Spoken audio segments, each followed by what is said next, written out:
So let's dive in here. There's some pretty striking commentary coming from Jeffrey Sachs recently. He basically contends that Volodymyr Zelensky lacks any real authority, and he Right? even goes as far as calling him a dictator. Yeah, that's a bold claim, isn't it? I mean, it's not every day you hear an economist, especially someone like Sachs, lay it out so bluntly. He's saying Zelensky sabotaged a peace deal proposed by Trump, correct? Exactly.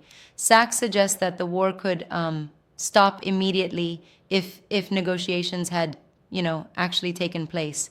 And he points fingers at Zelensky for rejecting Trump's Russia deal. Yeah, I see.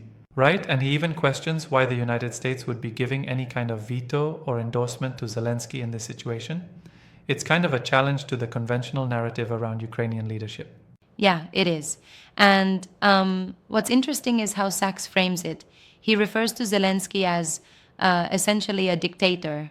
It's like he's saying Zelensky doesn't really represent the will of the Ukrainian people, even though polls like the one from Gallup apparently show that the public just wants peace. Yep, that's what I caught too. But doesn't this sort of oversimplify a rather complex situation? I mean, there's a lot going on geopolitically, and calling someone a dictator based solely on these negotiations feels like well, it might be a bit too one dimensional. That's where the criticism comes into play. On one hand, Sachs is laying out his economic and geopolitical view. On the other, it does seem like he's Exactly. reducing a very tangled conflict to just one figure's authority. Right. And there's also the fact that Trump's peace plan makes some pretty contentious demands, like giving up Crimea or avoiding NATO membership. Those are not small concessions at all. So even if negotiations were on the table, there's a lot to unpack there. Absolutely. It's like, if you think about it, Trump's approach, as outlined in some of the broader discussions, was pivoting on making some hefty compromises. And Sachs sees Zelensky as the roadblock to that compromise. It's a clash of strategic visions. Reads like a power play, right? Indeed, it does. But I also wonder, isn't it a bit harsh to solely blame Zelensky for the stalling of negotiations? I mean, there's a collective responsibility in international diplomacy. Shouldn't other global players also share the blame? That's a fair point. I think Sachs is trying to stir the pot here. By questioning Zelensky's legitimacy and authority, he's shifting focus from the messy negotiation dynamics to a simple narrative of a single leader blocking peace. Right? He is very direct with his language. Exactly. And it's interesting because Sachs backs his stance by referring to Gallup polls that show the Ukrainian public is ready for peace. But, can a poll really capture the entire spectrum of national sentiment amidst such a long-standing conflict? That's where things get a bit murky. Even though polls suggest a desire for peace, in these conflicts there's always layers of historical, cultural, and political factors that a simple number can't fully represent. Right. And Sachs seems to be leaning on the poll to justify his critique, which might oversimplify reality. Yeah, it's somewhat like saying if a survey says people want ice cream, then everyone should just get ice cream without considering, dietary restrictions. There's more nuance than that, I'd say. Exactly, it's like that. And then you have Trump's proposal, which adds another layer of complexity. Trump's idea, as reported in some extra discussions, would have required Ukraine to make some significant concessions. The idea being, in exchange, the war could be ended. Yeah, I mean, that's a deal with a heavy cost, right? And if I recall correctly, some of those proposals included giving up territory like Crimea or ceasing ambitions to join NATO. That's a controversial bargain, to say the least. Absolutely. And Sachs appears to view these proposals as pragmatic. If implemented, they could have brought a quick end to the conflict. Yeah, that kind of rapid peace is tempting in theory. But it does sound like Sachs is willing to trade off a lot of sovereignty for peace, which is a debate in itself. I mean, are we just willing to give up national integrity for the sake of ending hostilities? Right, that's the big question. And here's where I do have a bit of reservation. Even though the war is awful, negotiating under those terms might not be a sustainable True. solution. It's like patching a leaking boat without addressing the underlying holes. Exactly. That's a perfect analogy. You might stop the immediate water, but the boat isn't really seaworthy in the long run. And if you ask me, labeling Zelensky as lacking authority might ignore the broader context of how leadership in wartime is both challenging and politicized. Right, and it's not just about labeling him as a dictator. It actually smacks of an oversimplified narrative. It's like saying, you're the obstacle, without diving into the political pressures and the chaotic environment in which these decisions are made. Yeah, that's a fair critique. And the video itself by Times of India packs a lot of emphasis on the geopolitical clash. I mean, it splices in Trump, Zelensky, and even puts a spotlight on American influence over these discussions. There's a whole undercurrent about who holds the power in international peace deals. Absolutely. And thinking about it, this brings up a broader debate on external influence in conflict resolution.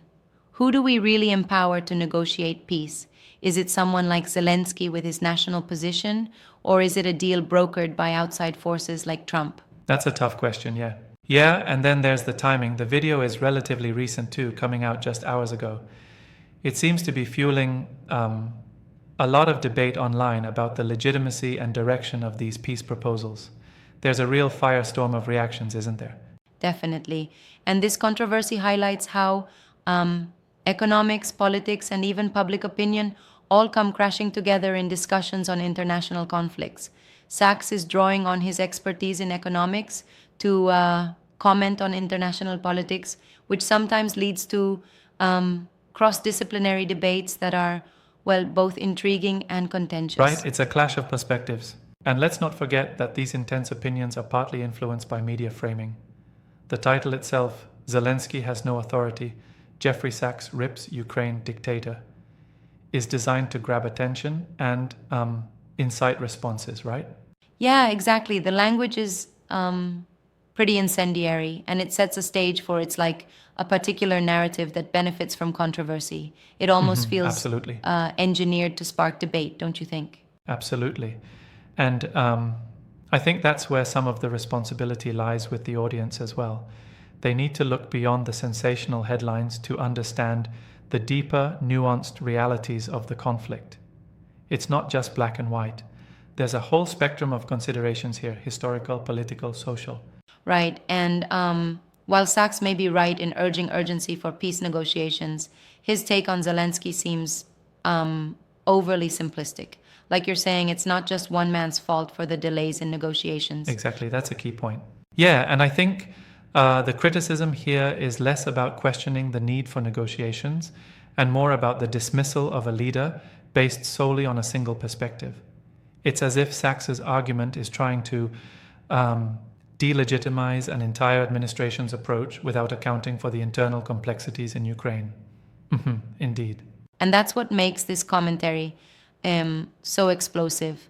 We're seeing the convergence of political strategy, media spin, and external pressures all in one go. And it's a reminder of how information is weaponized in times of conflict. Right, absolutely. Definitely. And speaking of weaponization, it's also interesting to note the timing around Trump's proposals. Some of the ancillary stories mention proposals requiring Ukraine to give up claims on Crimea and other tough stances. It's a deal that, while it may promise an end to hostilities, comes at a hefty price. Yeah, there's that trade-off, peace versus national concessions. And it really boils down to how much a nation is willing to compromise on its sovereignty for the sake of ending conflict. And that debate is central to this whole conversation. Yeah, that's the million-dollar question. Exactly. And what's your take on the broader implications of Sachs's commentary? Does this kind of critique influence international policy, or is it just like rhetoric in a media cycle? Well, it's both, actually. On one hand, it serves as a wake-up call. An economist with a strong reputation like Sachs, challenging conventional leadership narratives, can definitely push policymakers to re-examine their positions. But on the other hand, the rhetoric, it tends to polarize public opinion, making any constructive dialogue much harder. Yeah, that's true. So, in a way, it's a classic case of how influential voices can simultaneously illuminate and complicate the political landscape. One could argue that while the call for negotiations might be valid, the way it's being framed does a disservice to the intricate realities on the ground. Absolutely. And, it's one of those situations where you really have to ask, are we solving problems or are we just stirring up controversy to shift blame? Yeah, I mean, that's the heart of the matter. Right, and looking forward, it will be interesting to see if debates like this have any tangible impact on how negotiations are approached internationally. Will this kind of commentary lead to more honest reassessment of strategies, or will it just add another layer of division among the stakeholders? It's hard to say. But I hope that amidst all the rhetoric, there remains a genuine interest in, ultimately achieving a stable and lasting peace, even if it means confronting some uncomfortable truths about leadership and accountability. Absolutely, that's the hope. And that, I think, wraps up a pretty complex yet engaging conversation today. It's amazing how a single piece of commentary can open up so many avenues of debate, from national sovereignty to the role of external influences in peace negotiations. Yeah, it's like peeling back the layers of an onion. There's always another layer waiting beneath the surface. We'll definitely be keeping an eye on how these discussions evolve. Right, for sure.